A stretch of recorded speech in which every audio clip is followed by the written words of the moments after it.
Ketika kita mendengar kata Gunung Qaf, banyak dari kita mungkin akan berpikir tentang legenda dan cerita rakyat dari masa lalu. Namun apa jadinya, jika mitos dan kisah-kisah kuno tersebut memiliki jejak nyata di dunia yang kita kenal? Bagaimana jika sebuah rahasia tersembunyi itu menunggu untuk ditemukan di Indonesia, tanah air kita sendiri? Dalam tradisi Islam, Gunung Qaf disebut-sebut sebagai gunung misterius yang mengelilingi bumi, menjadi penyangga langit, menjaga kestabilan bumi, dan memiliki banyak cerita yang terkait dengannya. Dari pertemuan Raja Dzulkarnain dengan gunung ini, hingga perjalanan spiritual Nabi Muhammad saat Isra Miraj, Gunung Qaf selalu menjadi pusat perhatian dan sumber keingintahuan. Pentingnya Gunung Qaf dalam literatur Islam, membuat banyak peneliti dan cendekiawan tertarik untuk mengetahui lebih lanjut mengenai keberadaan nyata dari gunung ini. Lalu, bagaimana jika kita mencoba melihat dari sudut pandang geografis dan sejarah? Apakah mungkin, Gunung Qaf yang selama ini dianggap mitos sebenarnya berada di Indonesia? Tujuan dari video ini adalah untuk menggali lebih dalam informasi dan bukti-bukti yang mungkin menghubungkan Gunung Qaf dengan Indonesia. Melalui pendekatan interdisipliner yang menggabungkan teks-teks kuno dengan penelitian geografis modern, kita akan mencoba menjawab pertanyaan besar ini, apakah Gunung Qaf berada di Indonesia?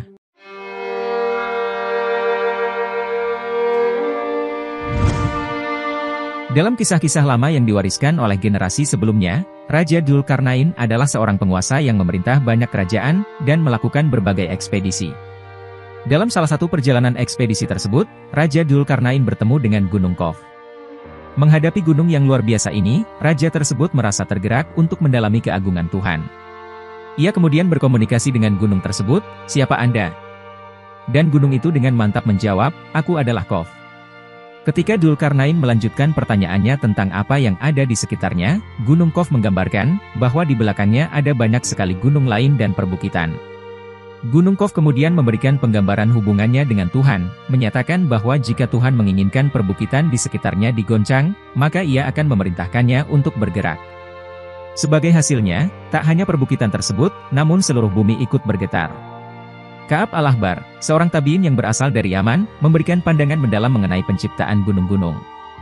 Ia menggambarkan bagaimana Tuhan dalam proses penciptaan bumi, memerintahkan angin untuk mengocok air. Dari kekacauan dan gejolak air inilah, muncul gelombang-gelombang besar yang beruap. Kemudian dengan perintahnya, gelombang-gelombang tersebut menjadi diam, dan membentuk gunung-gunung. Menurut keterangan dalam surat Al-Anbiya ayat 31, gunung-gunung ini berfungsi sebagai pasak yang menahan bumi agar tetap stabil. Ibnu Abi al-Dunya dan Abu al-Syaih meriwayatkan lebih lanjut dari Ibnu Abbas, bahwa gunung khusus yang disebut Qaf ini memiliki peranan penting bagi bumi seisinya. Gunung ini membentang mengelilingi dunia, dengan akarnya yang berasal dari batu tempat bumi berpijak. Saat Tuhan ingin mengguncang suatu kota, Ia akan memerintah gunung ini untuk mengguncang akarnya yang berada di kota tersebut, sehingga menyebabkan terjadinya gempa bumi. Ini menggambarkan bahwa Gunung Qaf bukan hanya sebuah gunung biasa, tetapi pegunungan Zamrud yang mengelilingi dunia, tempat kedua sisi langit berpijak. Dengan demikian, Gunung Qaf bukan hanya sebuah mitos, melainkan simbol dari keteraturan, kekuasaan, dan keagungan Tuhan dalam penciptaan alam semesta. Pada malam Isra Miraj, suatu peristiwa ketika Nabi Muhammad diangkat ke langit untuk bertemu dengan Allah. Beliau melihat keajaiban-keajaiban yang tak terhitung jumlahnya, salah satunya adalah Gunung Qaf. Dalam pandangan Nabi, gunung tersebut tampak sebagai padang perak mengkilat yang luas, berdiri kokoh dan menjulang tinggi. Lebih jauh, dari gunung tersebut, tampak 70 gunung lainnya, yang setidaknya sama megahnya. Di balik keagungan Gunung Qaf, ada kota-kota yang ditempati oleh makhluk yang tampak seperti manusia. Mereka segera mengenali Nabi Muhammad, dan dengan hangat mengucapkan salam. Mereka memuji Allah, karena telah mempertemukan mereka dengan Rasulullah, dan dengan segera menyatakan keimanannya pada beliau. Ketika Nabi Muhammad bertanya tentang asal-usul mereka, lalu terungkaplah, bahwa mereka adalah keturunan Bani Israel yang hidup setelah wafatnya Nabi Musa. Kisah mereka dimulai dengan huru-hara dan konflik yang terjadi di antara Bani Israel, setelah wafatnya Nabi Musa. Konflik ini begitu dahsyat, hingga merenggut nyawa 43 orang nabi dari Bani Israel. Mereka yang bertahan hidup, yang imannya masih utuh, berdoa kepada Allah, memohon perlindungan dari bencana dan ancaman terhadap akidah mereka. Saat doa mereka mencapai puncak, tiba-tiba tanah di depan mereka retak dan mereka menelan mereka ke dalam. Mereka terperangkap di sana selama 18 bulan. Ketika mereka akhirnya bisa keluar, mereka menemukan diri mereka berada di tempat yang baru, yaitu di sekitar Gunung Qaf. Di tempat inilah mereka mendirikan pemukiman, melanjutkan kehidupan, dan beranak pinak dalam damai dan harmoni. Salah satu keunikan dari pemukiman ini adalah arsitektur rumah-rumahnya. Nabi Muhammad menyaksikan bahwa rumah-rumah di sana tidak memiliki pintu. Ini menandakan kepercayaan dan rasa aman yang mendalam di antara penduduknya. Meski Nabi merasa heran dengan hal ini, tetapi struktur rumah tersebut mengingatkan kita pada beberapa desa di Nusantara zaman dahulu, di mana rumah-rumah tradisional memiliki struktur yang terbuka, sebagai simbol kebersamaan dan kepercayaan. Menurut kitab tafsir Asy-Syawi, Gunung Qaf adalah sebuah gunung raksasa yang mengelilingi seluruh bumi, dengan ciri khas berwarna zamrud hijau. Keberadaan gunung ini dikaitkan dengan alasan mengapa langit tampak berwarna hijau. Kesamaan warna antara zamrud dan langit memberikan gambaran bahwa Gunung Qaf memiliki pengaruh langsung terhadap atmosfer bumi. Artinya, gunung ini bukanlah satu gunung atau gunung tunggal, melainkan gunung yang membentang luas bagaikan lautan, sehingga memberikan dampak bagi warna atmosfer di atasnya. Sebagai gunung yang dipercaya mengelilingi bumi, Gunung Qaf memiliki peran penting dalam mempengaruhi warna langit. Sebagian ulama berpendapat bahwa pantulan cahaya matahari pada warna zamrud hijau dari gunung tersebutlah yang kemudian mempengaruhi warna biru pada langit.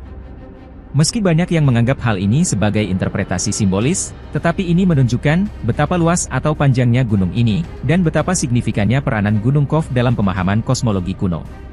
Kemudian Zakaria Al-Qazwini, seorang kosmografer dan ahli geografi ternama di Timur Tengah, memiliki pandangan unik mengenai Gunung Qaf. Dalam peta dunianya, Gunung Qaf digambarkan sebagai pegunungan yang mengelilingi seluruh bumi, bertindak sebagai pasak yang menahan bumi agar tetap stabil. Menurutnya, Gunung Qaf bukan hanya satu gunung atau gunung tunggal, tetapi sebuah rangkaian gunung yang saling berhubungan, dan membentang melalui berbagai belahan dunia. Sekarang kita lihat Ring of Fire, atau cincin api Pasifik, adalah area geografis yang mencakup sejumlah besar gunung berapi aktif, termasuk yang ada di Indonesia. Jika kita menyamakan Gunung Qaf dengan peta modern, maka Ring of Fire bisa dianggap sebagai representasi fisik dari Gunung Qaf. Indonesia, sebagai salah satu negara yang berada di Ring of Fire, memiliki banyak gunung berapi aktif, yang sejalan dengan deskripsi Gunung Qaf sebagai rangkaian pegunungan yang menahan bumi. Jika kita menganalisis lebih dalam, kisah Gunung Qaf bisa dianggap sebagai cara para ulama kuno menjelaskan fenomena geologi. Ketika mereka menyebutkan bahwa Gunung Qaf bertindak sebagai penahan bumi, hal ini bisa diartikan sebagai pengakuan akan peranan gunung berapi dalam membentuk dan menjaga keseimbangan kerak bumi. Sebagai negara yang berada di pusat Ring of Fire, Indonesia memiliki keunikan geologi yang tak terbandingkan dengan negara lain. Banyak gunung berapi aktif yang menjulang, memberikan bukti nyata bahwa teori Gunung Qaf bisa saja memiliki dasar yang konkret, meskipun dalam bentuk yang berbeda dari pemahaman kuno. Indonesia, sebuah negara kepulauan dengan lebih dari 17.000 pulau, merupakan salah satu wilayah geografis paling aktif di dunia. Lokasinya yang strategis, berada pada pertemuan tiga lempeng tektonik utama, menjadikannya bagian dari Ring of Fire atau cincin api Pasifik. Cincin api ini adalah wilayah berbentuk cincin yang mengelilingi Samudra Pasifik yang terkenal dengan aktivitas seismiknya, serta memiliki gunung berapi aktif paling banyak di dunia.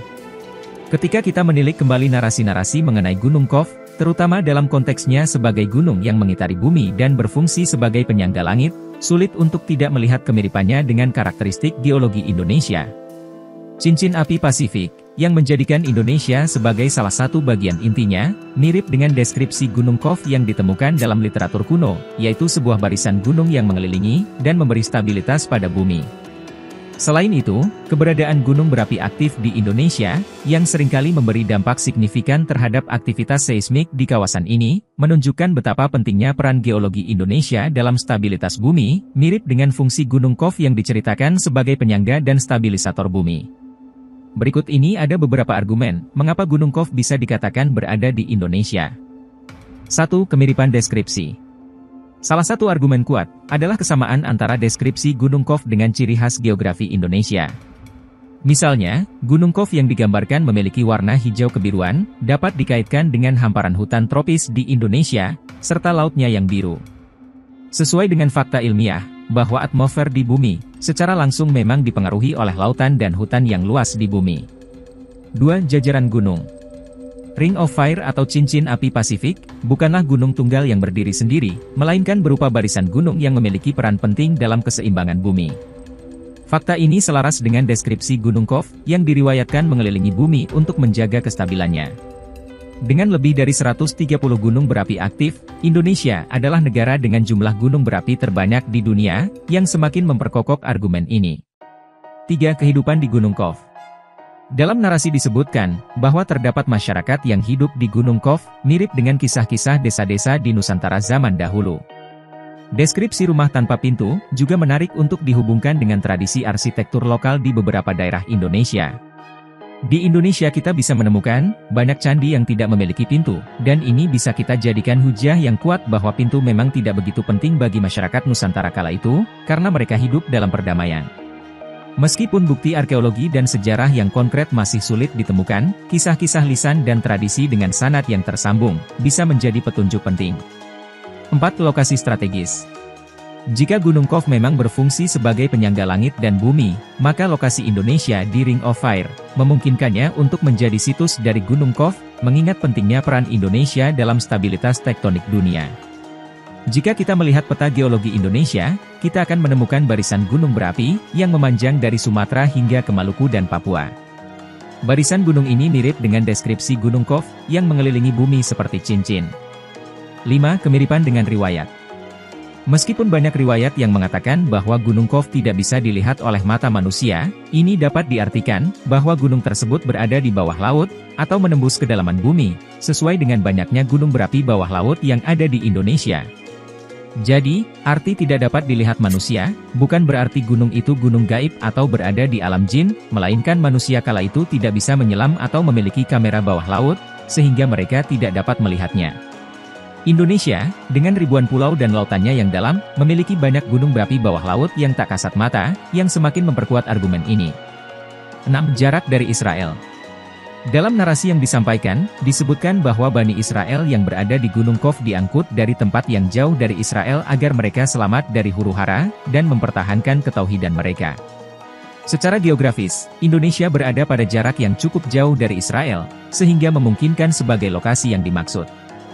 Ditambah lagi, Bani Israel yang selamat tersebut, kemungkinan menjadi nenek moyang Nusantara dan mewariskan ajaran tauhid kepada keturunannya, sehingga tidak heran, jika di kemudian hari Islam didakwahkan kepada warga Nusantara, mereka sangat mudah menerimanya. Sebagai kesimpulan dan refleksi, sejauh ini, kita telah melakukan perjalanan mendalam melalui sejarah, mitos, dan geografi untuk memahami posisi Gunung Kov dalam konteks Indonesia. Dengan menyeimbangkan antara kisah-kisah tradisional dan bukti-bukti geografi modern, kita bisa mencapai beberapa kesimpulan yang menarik. Kesimpulan utama, Gunung Kov, sebuah entitas yang sering digambarkan dalam literatur Islam klasik, memiliki kemiripan yang mencolok dengan geografi Indonesia, terutama dengan posisi Indonesia di Ring of Fire atau cincin api Pasifik.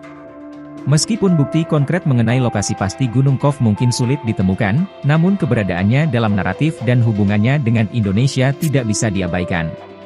Penggambaran Gunung Kov sebagai rangkaian gunung yang saling berhubungan, dan memiliki peranan penting dalam keseimbangan bumi, ternyata sesuai dengan konsep ilmiah dalam geologi modern, tentang gunung berapi dan lempeng tektonik yang ada di Indonesia.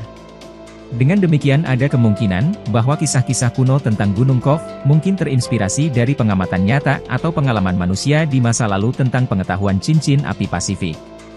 Tentu saja, interpretasi ini membutuhkan penelitian lebih lanjut, baik dari sisi teologis maupun geologis, untuk memvalidasi atau menyanggah hipotesis ini.